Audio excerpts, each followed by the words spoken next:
Hello mga ka-farmers, magandang hapon sa ating lahat. Ngayon medyo malapit na magabi mga ka-farmers. Ngayon tayo nakapag-update sa ating upo at 27 days mga ka-farmers. So ito na yung hinihintay natin na pagkakataon na magkakaroon ng bunga ang ating upo. At 27 days mayroon na. So nung una mga farmers, pinalabas natin muna yung mga side shoots based on the instructions sa ating mentor na si Boss Jupel the Farmer. So shout out sa inyo boss, sana maganda yung kinhatnan sa ating mga pagpapractice farming dito sa ating upo Boss Jupel. Okay, so kung natin titingnan mga farmers, meron na. So meron ng isa dito sa kabilang side shoots. Then merong isa nakatago. Then meron dito. So dito na po ng mga farmers, merong tatlong maliliit na bunga. Sana magdidiretso yon, hindi yan So dito yung hinihintay natin na marami ng sanga na lumalabas. So meron ng bunga mga farmers. Yan. Then dito meron na. Then dito sa kabila merong maliliit at dito. So sa isang unang puno mga farmers merong tatlong bunga. Then dito merong apat. So ganun na din, punta tayo sa kabilang area. So merong isa, dalawa, yan, tatlo, then apat. So sana tuloy-tuloy ito mga farmers, kaya nag-spray tayo kanina ng insecticide at saka full fungicide na yun mga farmers. So magamit tayo ng hindi masyadong may kamahalan yung natin, yung ating ginagamit na pang maintenance dito sa ating upo at 27 days or 26 days mga farmers. So itong puno mga farmers, meron siyang isa muna yung nakikita natin kasi maliliit pa, yung hindi pa medyo klaro yung iba. Then punta tayo sa kabila. Dito din pinalabas natin yung side shots kasi pinalabas muna natin yung limang side shot mga ka-farmers after lumabas yung limang sanga. Saka pinutol na natin yung main na mga farmers, main na talbos. So ito yung unang pinutol natin, at saka nung unang habang pinuputol natin dito mga ka-farmers ay maliliit pa yung mga sanga niya. So binilang natin ng sanga, isa, dalawa, tatlo, apat, lima. So 6 na sila mga ka-farmers. Then kung bibilangin natin yung bunga, so isa, dalawa, tatlo, apat, lima. Then meron dito sa ibaba mga ka-farmers, kahapon ay nalagas siya. So normal lang talaga merong malagas dahil sa dami ng bunga mga ka-farmers. So hanggang doon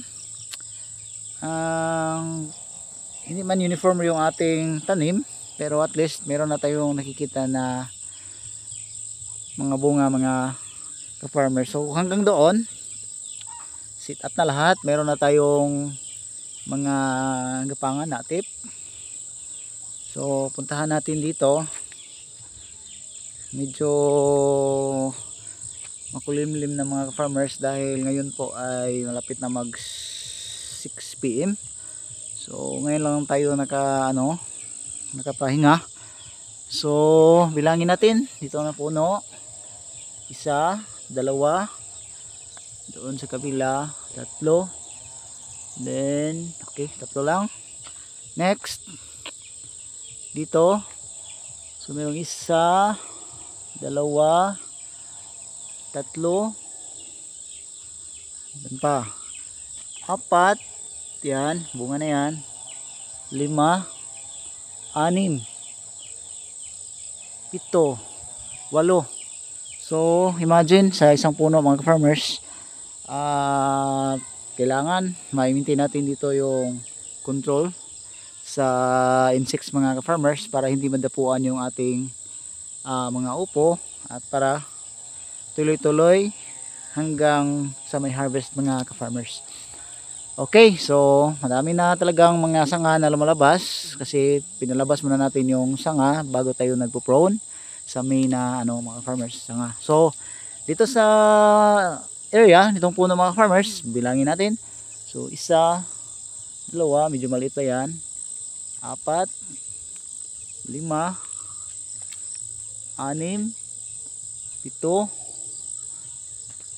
8. So 8 ang mga bunga mga farmers. Sana tuloy-tuloy ito. Okay. So ginagawa natin dito, tuloy pa rin mga farmers. Every day tayo po ay nagpapatubig, maumaga man o pwede umaga, pwede hapon. Then every 4 days tayo nagpapakain dito ng abono 2 kilograms per 200 liters. Yan ang ginagamit natin na drum, yung blue drum mga ka-farmers. Then sa thank you pala sa kaibigan natin na nagtuturo kung ano ba yung gagamitin natin na insecticide kasi may dumadapo na mga insekto mga ka-farmers, yung cucurbit fruit fly yung tawag doon mga ka-farmers. Sinearch natin sa Google ano yung numero 1 insekto sa ating upo mga farmers ay cucurbit fruit fly talaga mga ka-farmers. So yung mga bao-bao o mga turtle mga farmers, iyon ko nung tawag doon, basta bao-bao dito sa amin, ay napaka-curable lang yan at madali lang yang alisin sa ating tanim. Hindi tulad ng cucurbit fruit fly mga ka-farmers na dilipad siya kung hindi siya matatamaan ng insecticide o hindi akma na insecticide na ginagamit sa ating tanim. So hanggang dito na lang mga farmers kasi dumidilim na. So kita nyo naman yung atip natin nakaplastar na. So medyo hilahin lang natin bawat dulo para medyo magiging mga ka-farmers, hindi siya malamya kasi malamya yun to mga ka-farmers. So kailangan natin na hilahin at ilak natin sa dulo ng poste mga farmers kung sa Bisaya mga farmers atong hugtan na mong kada tumoy ba. So mahirapan tayo sa kalisod dito. So hanggang dito na lang muna tayo mga farmers kasi madilim na. Once again, ito po yung upo natin at 26 days mga ka-farmers.